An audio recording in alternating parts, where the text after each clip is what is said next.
Se você nunca usou o Cantinho do Pensamento aí na sua casa, você já deve ter ouvido falar. Uma ferramenta que foi muito divulgada para ser usada sempre que o seu filho fizer alguma coisa errada. E funciona assim: seu filho bateu em você, por exemplo, você vai, coloca ele em um lugar, um canto da casa, para que ele fique lá pensando sobre o que ele fez e melhora o comportamento. Mas você já parou para pensar se melhora mesmo? E o que seu filho pode aprender com isso? Aqui é a Camila, cofundadora do Aprender para Educar, e hoje eu vou te falar se realmente usar o Cantinho do Pensamento melhora o comportamento do seu filho. Mas antes da gente continuar, para que de fato a gente consiga espalhar esse conhecimento para o maior número de mães e pais possíveis e evitar que fiquem por aí usando o Cantinho do Pensamento achando que é uma boa ideia, compartilhe esse vídeo com outros pais e mães que você conhece e aproveita também e aperta nesse botãozinho vermelho aqui abaixo e se inscreve no canal para você ser notificada sempre que entrar um vídeo novo e aprender cada vez mais como educar o seu filho para ele ser mais feliz. E para que de fato o seu filho possa ser feliz, precisamos pensar em uma coisa: é preciso que ele seja educado da maneira mais respeitosa possível, ou então ele vai viver estressado e magoado. Mas uma coisa que eu sempre falo por aqui é a gente não confundir respeito com liberdade total. É preciso existir regras e limites, afinal na vida existem regras e limites, mas é preciso que tudo isso seja feito com muito amor e cuidado. E é isso que nós tentamos fazer aqui, te mostrar como você pode colocar regras e limites com respeito e amor para o seu filho se tornar uma pessoa feliz, sem mágoas, ressentimentos da educação que ele teve. E o Cantinho do Pensamento acaba sempre soando como uma boa alternativa para quem quer abrir mão das palmadas. Mas é preciso que a gente fique com os olhos bem abertos e com um olhar crítico para não sair engolindo qualquer ferramenta ou ideia que aparecer. É muito importante você pensar a partir de hoje em objetivo. O que é que nós queremos com o Cantinho do Pensamento de fato? Você pode não estar entendendo nada, mas calma que eu vou te ajudar a entender. Qual é o grande objetivo do Cantinho do Pensamento? É fazer o seu filho, a sua criança, pensar sobre o comportamento dele, que ele fez, como o exemplo que eu dei no início do vídeo, que foi te bater, e procurar uma maneira de melhorar, certo?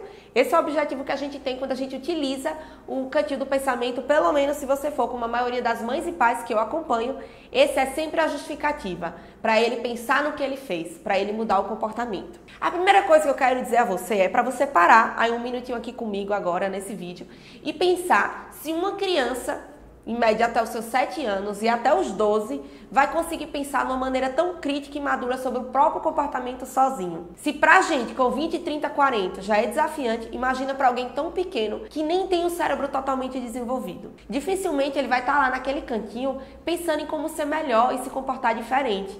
Exatamente por essa simples razão. Eles ainda não possuem capacidade e isso precisa ser desenvolvido ao longo de todo o desenvolvimento. Então o furo já começa daí. Como é que eu vou ensinar meu filho a pensar se eu deixo ele lá só? A única coisa que vai ficar passando na cabeça dele naquele momento, do seu filho, no Cantinho do Pensamento, é como encontrar uma maneira de sair de lá. Esse é o pensamento mais simples, mais prático e comum de observar em crianças no Cantinho do Pensamento. Não é à toa que as cenas que presenciamos de criança quando fica nesse cantinho são crianças gritando a mãe do lugar onde elas estão lá sentadas, jogando objetos ou pedindo para sair o tempo inteiro. E quando ficam exaustas de chorar e gritar, ficam deitadas esperando a hora da liberdade, observando o quadro, a parede, todo o ambiente, menos pensando sobre o que fizeram. E quando vem a fatídica pergunta no final: filho, o que você fez de errado? Muitas vezes a criança se embanana, fala 20 coisas e você precisa ficar relembrando e conversando tudo novamente. Eis uma prova de que elas literalmente não estão pensando no que faz. Então, de cara, a gente já tem um objetivo furado.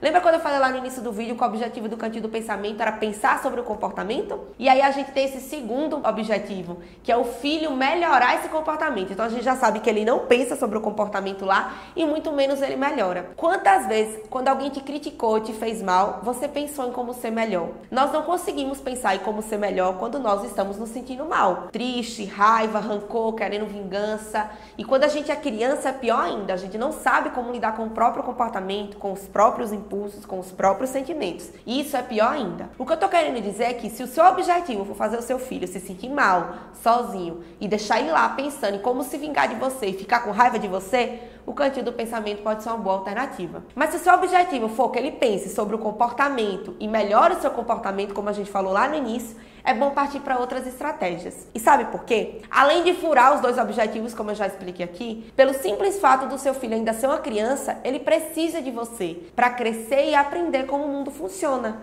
e como ele deve se comportar ou não. Deixar ele num canto sozinho só faz com que na cabecinha dele ele acabe criando duas interpretações. Uma é que quando ele erra, ele tem que se virar sozinho. Isso ocasiona coisas do tipo esconder coisas ruins que acontecem na escola, mentir para os pais quando faz algo que não deveria, porque ele acaba tendo a interpretação errada de que errar é inadmissível e que ele precisa esconder e mentir sobre os próprios erros. A segunda interpretação que ele pode ter a partir do cantinho do pensamento é de que pensar é uma coisa ruim, já que é um castigo.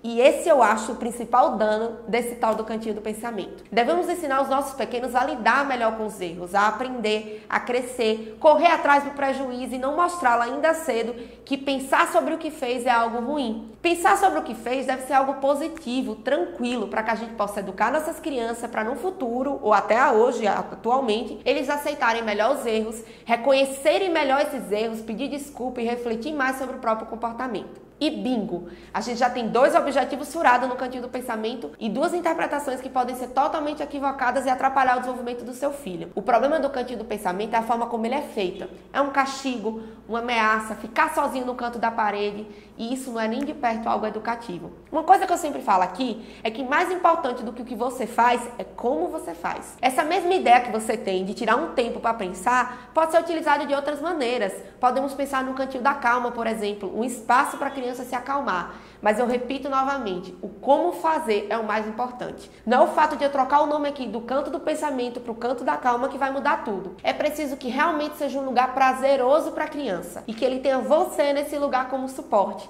Que seja como um convite, um ato de cuidado, um lugar agradável em que você vai acompanhá-lo no início para aos poucos e dando autonomia para que ele utilize esse espaço sozinho. Um lugar onde tenha coisas que ele gosta e que você possa mostrar que errar é humano, que é possível ser melhor e crescer com isso. Que pensar sobre o que fez é importante para o futuro e não algo ruim. E que você vai estar com ele nesses momentos. Dessa maneira, você não vai estar apenas corrigindo seu filho e sim desenvolvendo habilidades importantes como resolução de problema, reconhecimento de erros, avaliação do próprio comportamento. E tudo isso, sem sombra de dúvidas, tornará o seu filho uma pessoa mais feliz e bem-sucedida no futuro. Afinal, ser feliz não é só uma questão de ter muito dinheiro ou ser assim ou assado. Ser feliz é estar bem consigo e bem com os outros. E você desenvolvendo todas essas habilidades, com certeza você está habilitando o seu filho para isso, para que ele possa ser mais feliz consigo mesmo e consiga se relacionar melhor com as pessoas ao redor.